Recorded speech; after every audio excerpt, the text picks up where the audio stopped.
Hi everyone, welcome back to the channel. Today I would like to share with you my personal journey about the financial mistakes that I made over the last decade. Why I'm doing this? Because of the things that I have learned that are the mistakes are incredibly powerful teachers. And if you're new here, I'm Business Analyst, I'm working in investment banking and I'm also MBA and CQF qualified. So let's get started.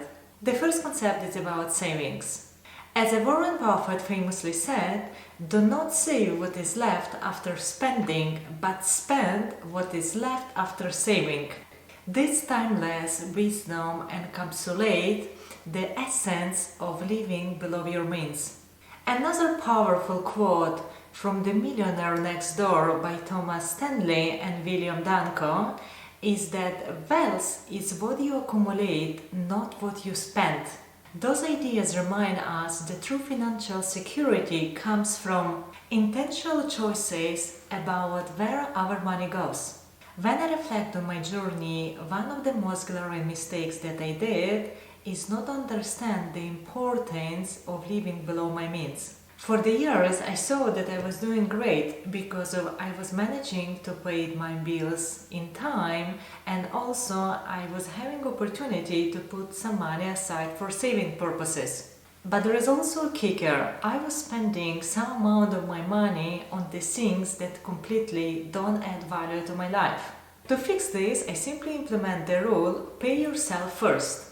This is the principle which famously detailed in the book The Richest Man of the Babylon, written by George Clason. This emphasizes that setting a portion of your income for the saving and investment purposes should be first before you address any expenses. I also began to track my expenses and understood the difference between wants and needs. The practice that significantly helped me to improve my financial stability and also helped me to save money for deposit to get my mortgage. The second lesson was learning is about the value of quality over quantity.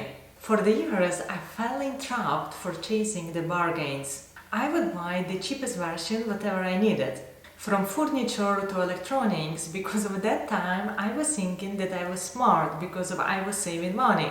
Here is a classic example. I remember a couple of years ago, in the same time, me and my friend, we bought a Hoover, and I remember she spent a lot of money at that time I saw it on the Hoover from the brand of Dyson.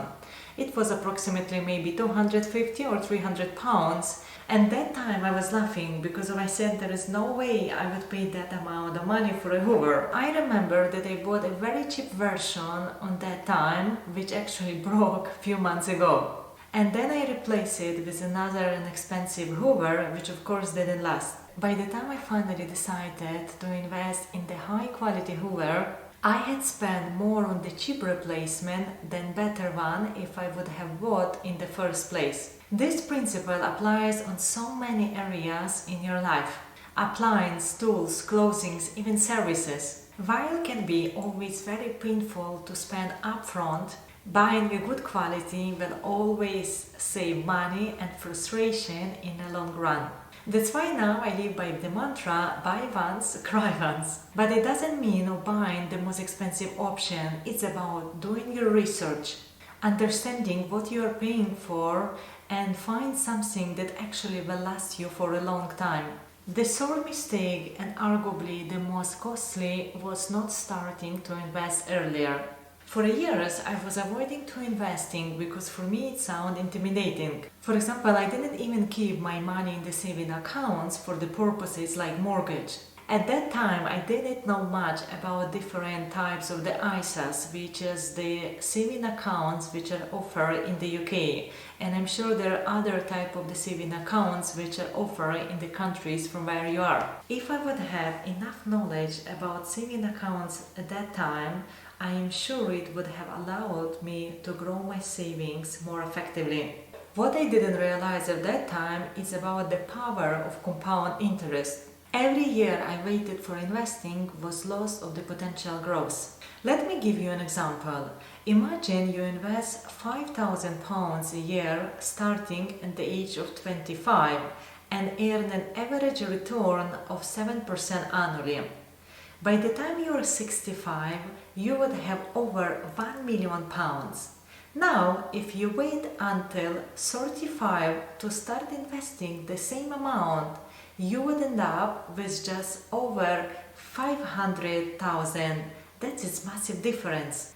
My hesitation to invest was also rooted in fear of losing money, fear of making mistakes. But here what I learned, you not need to be expert in order to start. You just need to start. And there is a lot of excellent options for the people to invest which offer low fees and diversification. And if you are not sure, there is always no shame of seeking advice from the professional financial advisors. So there you have it. Saving wisely, buying quality and investing early. Those have been one of the biggest financial mistakes, but have also been the greatest teachers for me. The good news is that it's never too late to course correct. Financial success, it's not about being perfect, it's about learning and improving over time. And if you enjoyed this video, you might also like this one, and please don't forget to subscribe if you haven't yet. And thank you very much for watching me, and see you in the next video.